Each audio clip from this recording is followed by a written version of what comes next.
उनको देश की तरक्की से कोई लेना देना नहीं। देश आगे बढ़ रहा है, विश्व की सबसे तेज गति से बढ़ने वाली अर्थव्यवस्था बना है, उनको उससे कोई दिलचस्पी नहीं है।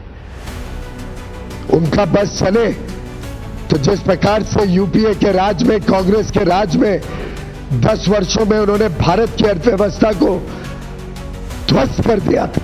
हम सब जानते हैं, महीनों से हमारी negotiating teams United states of America के अधिकारियों के साथ, मंत्रियों के साथ लगातार डायलॉग बनाए हुए थी, बातचीत में कर रही थी। कई सारे जटिल विषय थे, कई सारी समस्याएं थी। भारत के ऊपर 50% रेसिप्रोकल टैरिफ लगा हुआ था। उद्योग जगत को, हमारे किसानों को जो बड़ी मात्रा में निर्यात करते हैं, सभी को तकलीफ हो रही थी। हमारे marine exporters, sea food exporters भी दिक्कत में थे। वस्त्र क्षेत्र, टेक्सटाइल सेक्टर में भी आवश्यकता थी कि ये रेट कम हो। यहां तक कि कुछ दिन पहले तक विपक्ष के नेता भी हमें पूछ रहे थे कि कब होगा यूएस डील। और मैं हैरान हूं, ये डबल स्टैंडर्ड्स जो राहुल गांधी जी बार बार दिखाते हैं। माननीय प्रधानमंत्री नरेंद्र मोदी जी ने कल इतनी बढ़िया डील भारत के लिए तय की है, जो इतने वर्ष, 1 महीनों में हम तय नहीं कर पा रहे थे।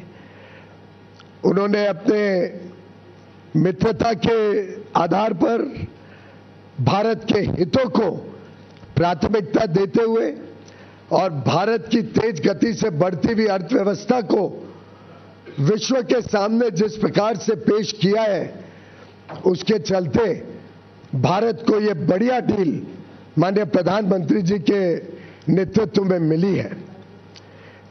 मैं पुनः एक बार उनके नेतृत्व के लिए, उनके मार्गदर्शन के लिए और जिस प्रकार से उन्होंने जनहित और देशहित को संभाला है, उसके लिए उनका धन्यवाद करता हूं। मित्रों, हम सब जानते हैं, पूरा देश जानता है किस प्रकार से माननीय प्रधानमंत्री हमेशा हमारे किसानों के लिए, पशुपालन के साथ जुड़े हुए हमारे भाई बहनों के लिए, डेयरी सेक्टर के लिए लगातार चिंतित रहते हैं, उनके हितों की संरक्षण करते हैं। यहां तक कि हमने देखा इतना बड़ा trade deal, regional comprehensive economic partnership RCEP, जिसमें कांग्रेस ने भारत को झोंक दिया था 2011-12 में, एक प्रकार से चाइना के साथ एफटीए करने का पाप राहुल गांधी ने किया था। उससे भी माननीय प्रधानमंत्री जी ने देश को बचाया और आरसेप से जुड़ने से इनकार कर दिया, जिसके बाद पूरे देश में राहत की सब चारों ओर से सूचना आई थी। माननीय प्रधानमंत्री नरेंद्र मोदी जी ने हमेशा एग्रीकल्चर और डेयरी, इन दोनों सेक्टर्स को संभाला है, उनके हितों को संभाला है और इस क्षेत्र में लोगों को उज्जवल भविष्य मिले और मौके मिले, आमदनी बढ़े, उसके लिए लगातार काम किया है। कभी उनके साथ, उनके हितों के साथ समझौता माननीय प्रधानमंत्री जी ने नहीं होने दिया और मुझे खुशी है कि पूरा देश इस बात को समझता है, इस बात का उनको आकलन है। और यूएस ट्रेड डील में भी भारत के जो सेंसिटिव सेक्टर्स हैं, एग्रीकल्चर को लेके, डेयरी को लेके, उनको संरक्षित किया गया है। हमने पूरे देश भर से आई हुई खबरों को देखा, चारों ओर उल्लास है। हमारे जितने लोग भारत के निर्यात में जुड़े हुए हैं, भारत के टेक्नोलॉजी सेक्टर से जुड़े हुए हैं, भारत में नई आधुनिक टेक्नोलॉजी लाकर या global supply chains, global value chains का हिस्सा बनना चाहते हैं, ग्लोबल कैपेबिलिटी सेंटर्स लगाना चाहते हैं, निवेश करना चाहते हैं। अलग अलग क्षेत्र जो विशेषकर लेबर इंटेंसिव है, जिसमें लाखों करोड़ों लोगों को नौकरी का, रोजगार का साधन मिलता है, वो सब कितने उत्साहित हैं इस ट्रेड डील से। हमारे मछुआरे जो सी फूड एक्सपोर्ट करते हैं, उन्होंने जिस प्रकार से सभी कोस्टल रीजन्स में खुशी मनाई है, ये दर्शाता है कि ये ट्रेड डील भारत के उज्जवल भविष्य का शुभ संकेत लेके आई है। मित्रों,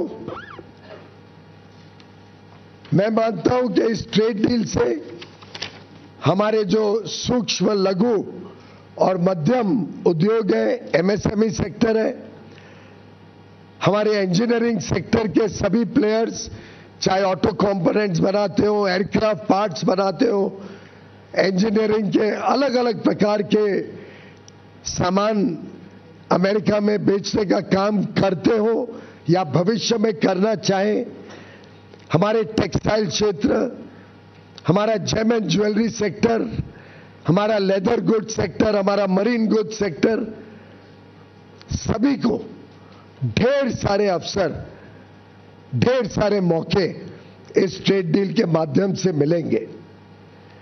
बड़ा दुर्भाग्य है कि राहुल गांधी जैसे नकारात्मक सोच रखने वाले नेता देश को आज गुमराह या भ्रमित करने की कोशिश कर रहे हैं। मैं घोर निंदा करता हूं राहुल गांधी जी की। झूठ और फरेब के नाम पे वो लोगों को गुमराह करना चाहते हैं।